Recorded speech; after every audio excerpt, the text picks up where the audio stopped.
Hello students, today we are going to discuss about superposition theorem. Superposition theorem के बारे में आज पढ़ेंगे हम। सुपरपोजिशन थ्योरम बेसिकली होती क्या है? It is a type of theorem which is something different from Thevenin and Norton's theorem.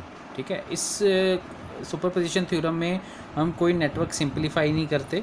ठीक है, हम बेसिकली सुपरपोजिशन थ्योरम तब अप्लाई करते हैं जब एक से ज़्यादा एक्टिव सोर्सेज जो हैं वो किसी पर्टिकुलर सर्किट ब्रांच के थ्रू करंट पास कर रहे हो। तो अगर हमने उन सभी का कंबाइंड कंट्रीब्यूशन निकालना है तब हम सुपरपोजिशन थ्योरम जो है उसको अप्लाई करते हैं। तो these are some of the steps जो कि हम यूज़ करते हैं for solving the problem for superposition theorem. तो स्टेप नंबर 1 क्या है? We have to identify branch and quantity to be calculated along with the presence of one और more active sources. तो ये सबसे इंपॉर्टेंट चीज़ है, ये सबसे ध्यान रखने वाली बात है कि हमने सुपरपोजिशन थ्योरम लगानी तब है जब एक से ज़्यादा एक्टिव सोर्सेज जो हैं वो प्रेजेंट हो सर्किट के अंदर, और वो एक पर्टिकुलर सर्किट ब्रांच के थ्रू, जिसके थ्रू हम करंट या वोल्टेज जो भी हम फाइंड आउट करना चाहते हैं वो पास ऑन कर रहे हों उस पर्टिकुलर सर्किट ब्रांच के थ्रू। ठीक है, एक से ज़्यादा active sources, then and only then we are going to apply this superposition theorem. अब स्टेप नंबर 2 क्या कहता है? Consider one active source at a time and replace all other sources by their internal resistance. ठीक है, तो हमने करना क्या है इसमें? जब भी हमने एक एक करके सभी की कंट्रीब्यूशन निकालनी है, तो पहले हम एक पर्टिकुलर एक्टिव सोर्स को ले लेंगे, उसको उसकी कंट्रीब्यूशन निकालने के लिए हम क्या करेंगे कि उस सर्किट के आसपास जितने भी बाकी के एक्टिव सोर्सेज हैं जो उसके अंदर कंट्रीब्यूट कर रहे हैं उनको उनकी इंटरनल रेजिस्टेंस के साथ रिप्लेस कर देंगे। ठीक है, तो इंटरनल रेजिस्टेंस कैसे हम कौन सी यूज़ करनी है किस पर्टिकुलर सोर्स के लिए, उसके लिए आप मेरी थेवेनिन्स थ्योरम के लिए या नॉर्टन्स थ्योरम में मैंने दोनों में समझाया था उसको कैसे रिप्लेस करते हैं, तो वो आप जाके चेक कर सकते हैं इसमें। तो स्टेप नंबर 3 क्या कहता है कि calculate required electrical quantity from that source. अब इलेक्ट्रिकल क्वांटिटी निकालने के लिए हम क्या यूज़ करेंगे? Kirchhoff's law. ठीक है, तो किरचॉफ्स लॉ हम यूज़ करेंगे for calculating the required electrical quantity. Step number 4 क्या है इसमें? We have to repeat step number 2 and 3 for the remaining sources. ठीक है, तो मतलब एक पर्टिकुलर सोर्स के लिए हमने इलेक्ट्रिकल क्वांटिटी निकाल ली। ठीक है, अब हम उसको छोड़ देंगे और दूसरे सोर्स को ले लेंगे। ठीक है, दूसरे सोर्स की जब हम बात करेंगे तो उसके अंदर हम उसकी कंट्रीब्यूशन निकालें, बाकी सोर्सेज को उनके इंटरनल रेजिस्टेंस के साथ रिप्लेस कर देंगे। और फाइनल जब हम सभी एक्टिव सोर्सेज की इंटरनल रेजिस्टेंस निकाल लेंगे तो हम उन सब का अलजेब्राइक सम निकालेंगे and that would be the final contribution for that particular circuit branch. Okay friends, this is our circuit which we are going to discuss for our superposition theorem numerical। ठीक है, तो इसमें हमने जैसे कि आप लोग देख सकते हो यहाँ पे हमने 3 एक्टिव सोर्सेज ले रखे हैं। एक है 24 वोल्ट का, दूसरा है 12 वोल्ट का, तीसरा है 3 एम्पियर का करंट सोर्स। ठीक है, तो 24 वोल्ट वाला जो है, ठीक है, वो भी उस पर्टिकुलर सर्किट ब्रांच के थ्रू करंट पास कर रहा है, 12 वोल्ट वाला भी पास कर रहा है और 3 एम्पियर वाला भी। ठीक है, so this is our current source, ये हमारा करंट है। ठीक है, जो कि 3 ओम रजिस्टर के थ्रू पास हो रहा है। अब ये वाला वोल्टेज सोर्स जो है ये भी इसमें से करंट पास कराएगा, जो 24 वोल्ट वाला है वो भी इसमें से पास कराएगा और 3 एम्पियर वाला भी इसमें से पास कराएगा। तो इसका मतलब एक पर्टिकुलर एक्टिव सर्किट ब्रांच है जिसके थ्रू मल्टीपल सोर्सेज जो हैं करंट पास कर रहे हैं। तो हमने बेसिकली हमें डिसाइड हो गया कि सुपरपोजिशन थ्योरम ही लगेगी। ठीक है, सुपरपोजिशन थ्योरम तभी लगती है जब हम एक से ज़्यादा एक्टिव सोर्सेज जो हैं वो किसी सर्किट ब्रांच के अंदर अपना करंट का कंट्रीब्यूशन प्रोवाइड कर रहे हैं। ठीक है, तो अब हमने सबसे पहला स्टेप तो आइडेंटिफाई कर लिया कि करंट कौन सा हमने निकालना है, किस पर्टिकुलर ब्रांच में से निकालना है। ठीक है, तो उसमें सभी एक्टिव सोर्सेज का कंट्रीब्यूशन क्या रहेगा। अब हमने सेकंड स्टेप में क्या करना है? We have to take one source at a time. एक सोर्स हमने एक पर्टिकुलर टाइम पे लेना, बाकी सभी को उनके इंटरनल रेजिस्टेंस के साथ रिप्लेस कर देना। ठीक है, तो रिप्लेस करते हैं। सबसे पहले हमने लेट अस सपोज 12 वोल्ट वाला एक्टिव सोर्स ले लिया। ठीक है, और 24 वोल्ट और जो 3 एम्पियर वाला करंट सोर्स है इनको हमने इनके इंटरनल सोर्सेज के साथ, इंटरनल रेजिस्टेंस के साथ रिप्लेस कर दिया। तो 24 वोल्ट वाला जो है, ठीक है, हमने पहले ही बात करी थी कि वोल्टेज सोर्स जो है इसकी इंटरनल रेजिस्टेंस होती है 0। ठीक है, 0 ओम। तो इसको हम 0 ओम को हम रिप्रेजेंट करते हैं शॉर्ट सर्किट के थ्रू।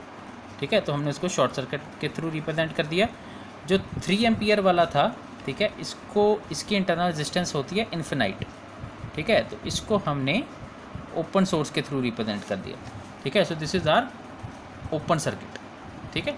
तो ये हमारा सर्किट बन गया। अब हमारे पास 12 वोल्ट सोर्स है, बाकी सभी एक्टिव सोर्सेज को हमने उनके इंटरनल रेजिस्टेंस के साथ रिप्लेस कर दिया।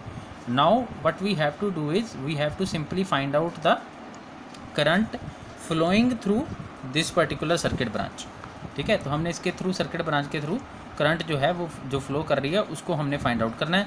तो हमने दोनों के ऊपर KVL लगाना है,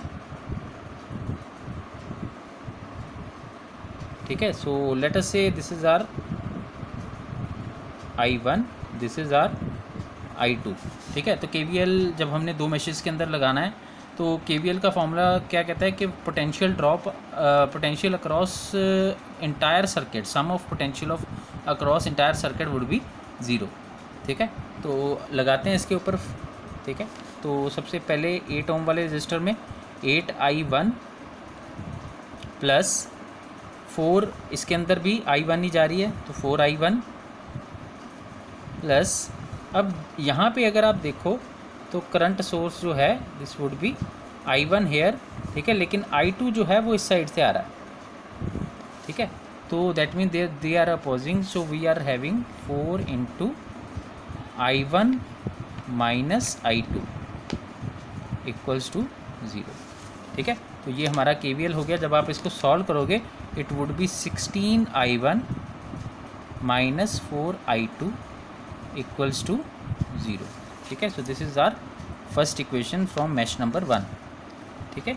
अब अगर मैश नंबर 2 को देखो ध्यान से, I2, ठीक है, I2 की वैल्यू किस किस में से पास होके जा रही है, पहली तो इसी में जाएगी 4 वाले में, लेकिन अब डायरेक्शंस उल्टी हो जाएंगी क्योंकि करंट सोर्स हमारा I2 है। सो I2 माइनस I1 प्लस 3 वाले में I2 जा रही है सिर्फ, तो 3I2, ठीक है, नेगेटिव टर्मिनल से एंटर कर रहे हैं तो -12 इक्वल्स टू 0। जब आप इसको सॉल्व करोगे this would be 7I2 minus 4I1 equals to 12। So this is our equation number 2, ठीक है। So this is our equation number 2। अब हमने इनको सॉल्व करना। अब अगर आप ध्यान से देखो यहाँ पे तो क्या हो रहा है, देखो इस पर्टिकुलर केस में और इस पर्टिकुलर केस में हमने करंट फ्लो जो कर रही है कौन सी वाली फाइंड आउट करनी है, I2। रीज़न बीइंग क्योंकि I2 इसमें से फ्लो कर रही है, ठीक है ना। अभी हम 12 वोल्ट सोर्स ले रहे हैं, 12 वोल्ट सोर्स अपनी कंट्रीब्यूशन किस में दे रहा है, I2 में दे रहा है, ठीक है। तो इसका मतलब हमने इसको I2 के लिए सॉल्व करना है। तो अगर आपने इसको I2 के लिए सॉल्व करना है, ठीक है, तो हम क्या करेंगे, हम इन दोनों इक्वेशंस को बराबर कर लेंगे, ठीक है। वो हमारे पास जो इक्वेशन बनेगी हम इसको 4 के साथ मल्टीप्लाई कर लेंगे, ठीक है। So that we have the 28I2 minus 16I1 is equal to 48, ठीक है। और इक्वेशन नंबर 1 जो थी that would remain the same. तो यहाँ पे हमारा आ जाएगा 4I2 minus 4I2 plus 16I1 is equal to 0। जब आप इसको ऐड करोगे तो ये बन जाएगा आपके पास 16 कैंसिल हो गए, it becomes 24I2 is equal to 48, ठीक है। और I2 की वैल्यू जो आएगी आपके पास दैट वुड बी 2 एम्पियर, ठीक है। सो इसका मतलब जो I 12 वोल्ट सोर्स के थ्रू आ रही है that is I dash is equal to 2 ampere, ठीक है। सो ये हमारा फर्स्ट पर्टिकुलर एक्टिव सोर्स का निकल गया, ठीक है। अब सिमिलरली टेकिंग, अब हमने कौन सा लेना है, जो हमने पहले वहाँ पे 24 वोल्ट लिया था, ठीक है। टेकिंग 24 वोल्ट एक्टिव सोर्स, ठीक है। यहाँ पे फिर से वही स्टेप आप रिपीट करोगे, ठीक है। यहाँ पे अब हमारे पास 24 वोल्ट का एक्टिव सोर्स है और इसको हमने रिप्लेस कर दिया शॉर्ट सर्किट के थ्रू,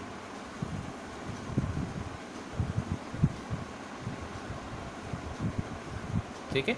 और वो तो हमारा ओपन सर्किट है ही है। इसको दोबारा से ले लेते हैं, ठीक है।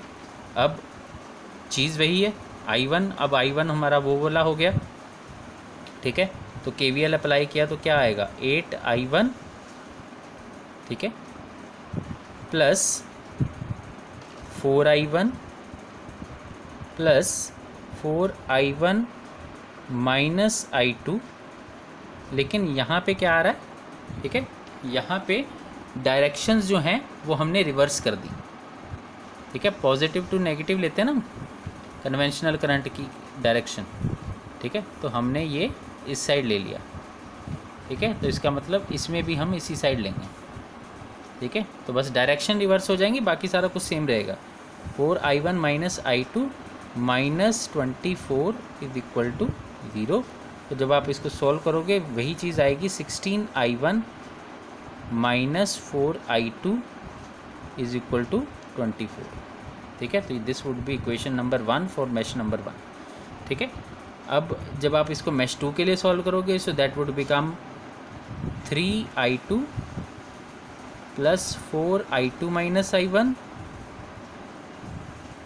is equal to 0. So this would become 7I2 minus 4I1 is equal to 0. This is becomes equation number 2 for mesh 2, ठीक है। तो अब हमने, अगर आप ध्यान से देखो, अब हम एक्टिव सोर्स कौन सा ले रहे हैं, 24 वोल्ट वाला। तो इसका मतलब अब हमने इसको सॉल्व करना है I1 के लिए, ठीक है। I2 तो हम जस्ट वैसे ही ले रहे हैं, I2 करंट जो है, ठीक है, इसको तो हमने कंसीडर नहीं करना, हमने इसकी कंट्रीब्यूशन निकालनी है, इस वाले एक्टिव सोर्स की कंट्रीब्यूशन थ्रू दिस सर्किट कितनी है, ठीक है। So that would B I1। So I1 की वैल्यू अगर आपने निकालनी है तो हम इसको I1 के लिए सॉल्व कर लेते हैं, ठीक है। तो I1 के लिए आपने अगर सॉल्व करना है, ठीक है, तो you have to multiply this by 4 and this by 7, ठीक है। तो this would become 112I1 minus 28I2 is equal to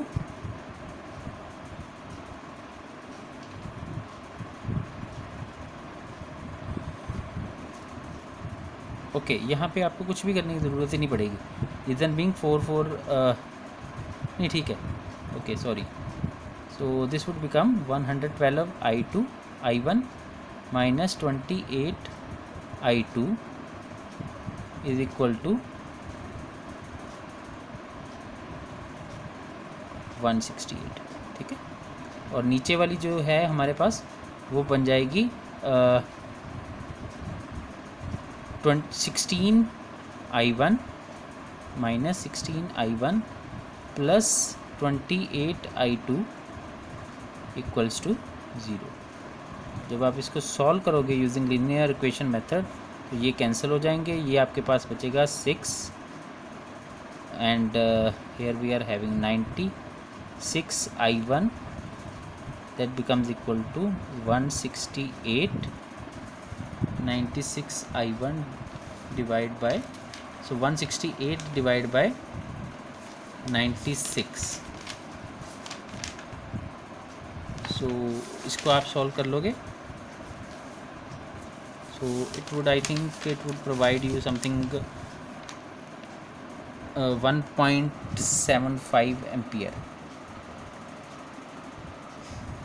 so it would provide you 1.75 ampere, ठीक है। सो इसी तरह से आप इसका थर्ड वाला कंट्रीब्यूशन जो 3 एम्पियर वाला है उसके लिए भी निकाल लोगे।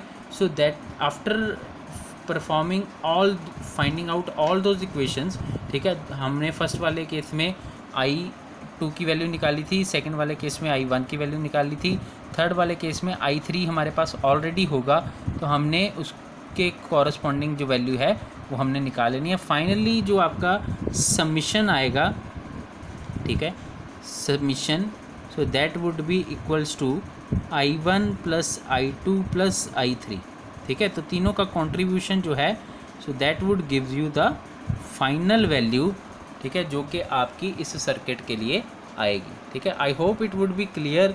अगर किसी को कोई डाउट है तो आप इसको ईज़िली समझ सकते हो, आप मुझसे कमेंट करके पूछ सकते हो। I would try to explain it more easily. हालांकि मैंने इसको बहुत आसानी के साथ समझाने की कोशिश करी है, ठीक है, लेकिन फिर भी अगर किसी को कोई डाउट रह जाता है तो आप मुझे कमेंट सेक्शन में कमेंट करके पूछ सकते हो। Thanks for watching and kindly do like and share my videos so that मुझे भी इसके लिए मोटिवेशन मिलती रहे कि मैं आप लोगों को जो वीडियो बना रहा हूँ आप लोग उसको देखते हो और उससे आपको कुछ समझने को भी मिलता है। So thanks for watching.